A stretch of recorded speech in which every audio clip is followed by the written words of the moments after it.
ছবি তোলার পক্ষে জায়গাটা ভালোই। ও আপনি তীর্থে এসে সবাই তো করে পুণ্য সঞ্চয়, আপনি দেখছি দৃশ্য সঞ্চয় করছেন। দেখুন, ওই পুণ্য সঞ্চয়টা আমার ভাগ্যে নেই, বুঝলেন? আপনারা অ্যালবামের পাতা যদি কয়েকটা ছবি সংগ্রহ করতে না পারলাম, তাহলে তীর্থ ভ্রমণে রাহা খরচটাই মাটি হয়ে যাবে। ছবি তোলাটা আপনার একটা নেশা। যেহেতু আমার কোনো পেশা নেই। কিন্তু নেশার তাগিদে খিদে তৃষ্ণার কথা ভুলে গেলে চলবে কেন? ওই দেখেছেন, খিদের কথাটা একবারে ভুলেই গেছিলাম। চলুন যাই, ভীষণ খিদে পেয়ে গেছে। আচ্ছা, একটা কথা জিজ্ঞাসা করব, যদি কিছু মনে না করেন। বলুন। আপনাদের সঙ্গে আলাপ হওয়ার পর থেকে আপনাদের সম্বন্ধে বড় কৌতূহল হচ্ছে। যেমন? যেমন ধরুন, আপনি সন্ন্যাসিনী নন, অথচ আপনি থাকেন আশ্রমে। তারপর আপনি বাংলাদেশের মেয়ে, আপনি আছেন ঋষিকেশের পাহাড়ে। এর মধ্যে বিশেষ কোনো কারণ আছে কি? কারণ একটা নিশ্চয়ই আছে, তবে সেটা আপনাকে বলা যায় না। ও, কিন্তু এই নিঃসঙ্গতা, এটা মেনে নেবার বয়স তো আপনার নয়। মানা না মানা তো নিজের ইচ্ছার উপর নির্ভর করে না। তাছাড়া যে কোনো পরিবেশে নিজেকে মানিয়ে নেওয়াটাই মনের একটা ধর্ম। সবই বুঝলাম, কিন্তু তবুও মানুষ কথা বলতে ভালোবাসে, আবার কথা শুনতেও ভালোবাসে। আমিও বাসি। আমার কথা বলার সঙ্গী এই পাহাড়, এই নদী। আমি আমার কথা বলে যাই, এরা বোঝে কিনা জানি না। তবে মাঝে মাঝে মনে হয়, এর চেয়ে যদি কালাবোবা হয়ে জন্মাতাম। কালাবোবা?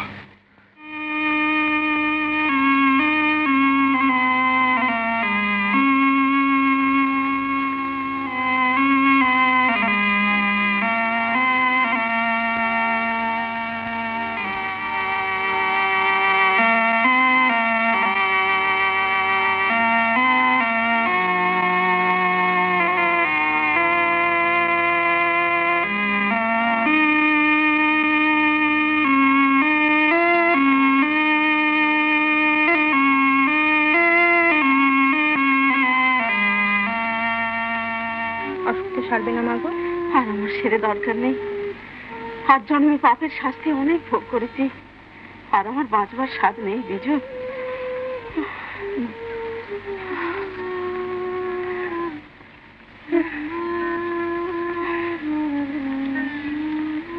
দেখ না, তোকে এত করে বারণ করে কিছুতেই শুনবে না। ওদেরকে এখানে এসে মুখটি শুকনো করে দাঁড়িয়ে থাকবে। যা, ওকে নিয়ে যা বিজু। তুই আর শেষের একটু গল্প করে ওকে ভুলিয়ে রাখবি। যা। চেষ্টা তো করি মা, কিন্তু ও যে আমার কথা শুনে না। দিদি চল ওপরে। ও বসে রয়েছে, ওকে চা দিবি না?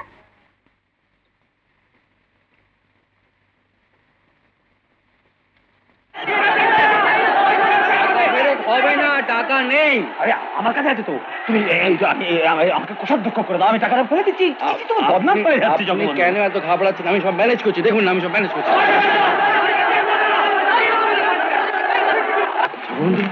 টাকা যে দরকার থাকে টাকা এনেছি আমি। ও বাবা, আপনারা দয়া করে একটু চুপ করে বসুন তো। থিয়েটার হবে না কে বলেছে আপনাদের? থিয়েটার হবে, থিয়েটার হবে নাকি? আরে রমাপতি, তোদের দেরি করে রে। আরে সিঁড়ি থেকে বেরোতে পারো না, একটা কনসার্ট বাজে, তুমি লোকগুলো থামে।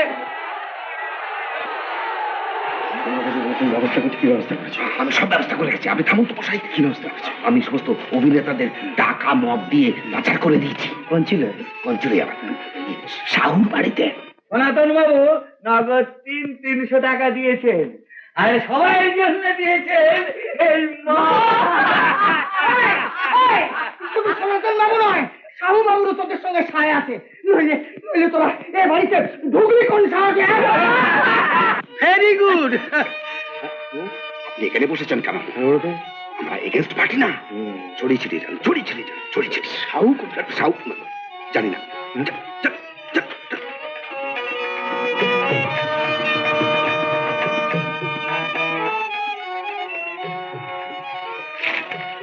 আচ্ছা, এই সাহুবাবু ওদিকে ছিলেন, এসপির সঙ্গে কথা বলছিলেন। কি জানি এটা কাকে আবার ফাঁসাচ্ছে কে জানে। হ্যাঁ,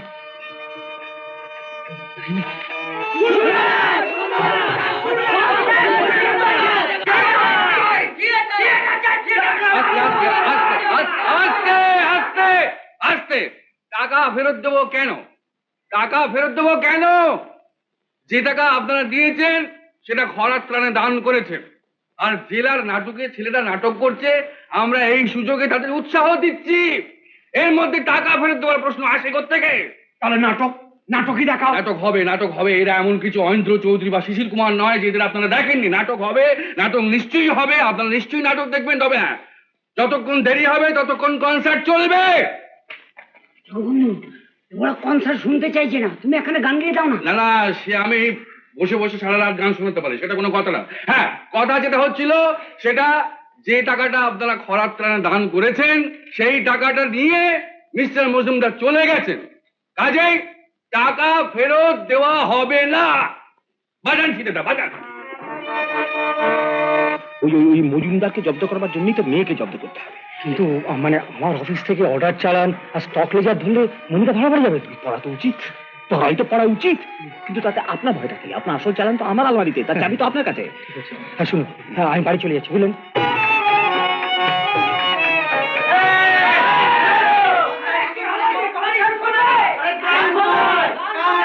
আরে হচ্ছে হচ্ছে, হবে, গান হবে, গান হবে। আপনারা চুপ করুন। আপনারা বাজান তো, বাজান আপনারা। আরে আলোটা নিভিয়ে দিন বাইরে, লোক শান্তিতে বসুন।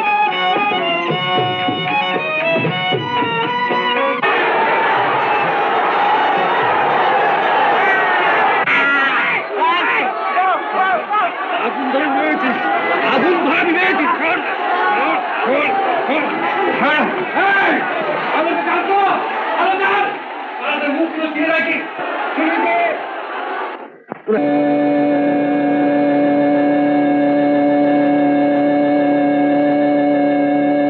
সভাপতি, মানে বলছো না? হ্যাঁ, মানে বলছো। হ্যাঁ, এই ব্যাস খুলে ফেল, ব্যাস খুলে ফেল, ব্যাস খুলে ফেল, ব্যাস খুলে ফেল। মারবি তো। টাকা গাপ করলে মারবে না? হ্যাঁ, মারবে না।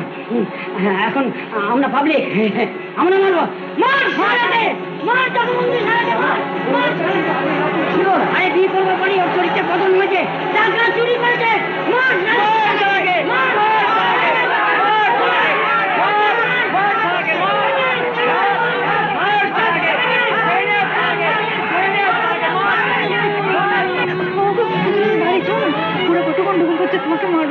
কি বলছে? মারবে? মারবে? এই শালা মারবে, দেখি একবার তুমি ধরো।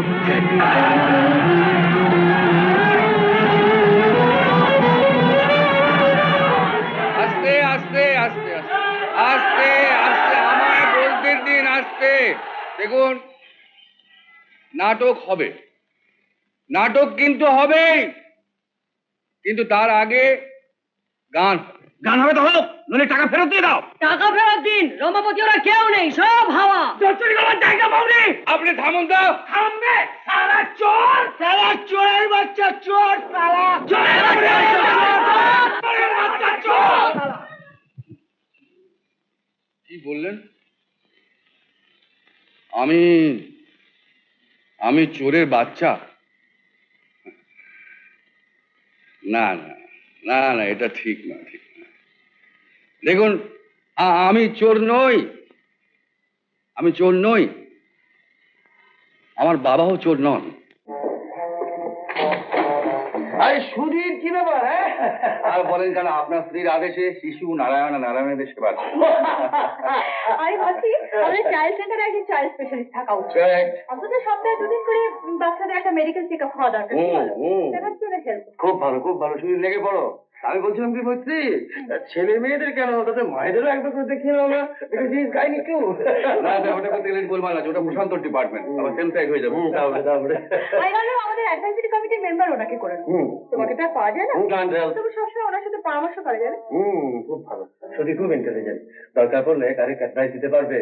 সুধী, সময় পেলে চলে এসো, আর একটু এদের হেল্প করো, ওই প্রচেষ্টাটা ভালো। আমি খুব চেষ্টা করবো স্যার। আচ্ছা, আজকে চলে যাবো। আচ্ছা, এসো এসো এসো।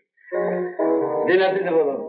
হ্যাঁ, এখন এসব রাখ, আগে আমাকে সবকিছু বলো। অত কৌতূহল ভালো নয়, কৌতূহল দমন করে একটু সংযম শিক্ষা করো। একটু সংযম শিক্ষা কর। তোমার সংযম আমি দেখাচ্ছি, এক্ষুনি সমস্ত ছুঁড়ে ফেলে দেবো। তাহলে এইসব ছুঁড়ে ফেলে দিয়ে আমার সংযম বিনাশের জন্য তুমি এগিয়ে আসবে? মধুর মধুর মধুর, সুস্বাগতম দেবী। আমি তো মহর্ষি বিশ্বামিত্রের তো ভাগ্যবান। তুমি বুঝতে পারছো না, মৈত্রী ঘোষের সঙ্গে ওর একটা কড়া প্রণয় ঘটিত ব্যাপার চলছে। তুমি থামো তো, এখন বলো তুমি কদিন কোথায় ছিলে? মানে এই একান্তই শুনতে চাও? হ্যাঁ। তাহলে বসো। এই মৈত্রী ঘোষের প্রচন্ড প্রেমের দাপটে আমি এদিন কত কলকাতা ছাড়া হয়েছিলাম। হ্যাঁ? এখন আমার মেন্টাল ফার্মোকোপিয়া থেকে একটা দাওয়াই তৈরি করে ফিরে এসেছি। কি বলছিল? হ্যাঁ, বোঝো। দেখো, ওসব কথা ছাড়ো। বহুদিন নেচে কুদে বেরিয়েছে, এবার তোমার বিয়ে করতেই হবে। বিয়ে? হ্যাঁ। আমাকে? হ্যাঁ, নিজে যদি মেয়ে খুঁজে না নিতে পারো, আমি খুঁজে দেবো। ভালো। এই প্রশান্ত, এসব কি বলছে রে? এসব বিয়ে নিয়ে এসব কি বলছে? শ্রীমতীর ঘোরতর সন্দেহ মৈত্রী ঘোষের ব্যাপারে তোর স্বভাব, চরিত্র, কৌমার্য সব নষ্ট হতে চলেছে। সবার চরিত্র করে নষ্ট হবার কি আছে? সে তো অনেক আগেই হয়ে গেছে।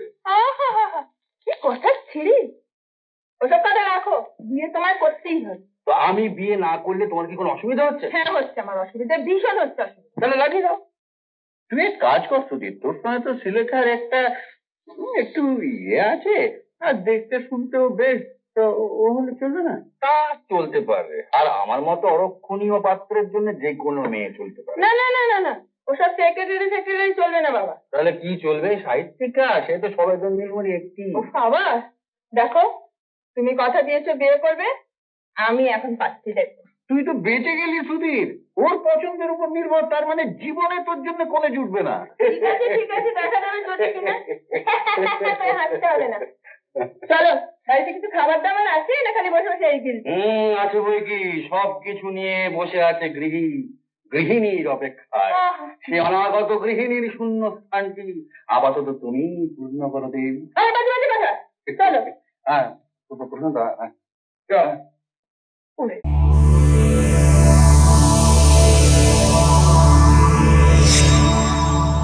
উত্তম কুমারের সেরা সিনেমা দেখতে হলে ডাউনলোড করুন ক্লিক অ্যাপ।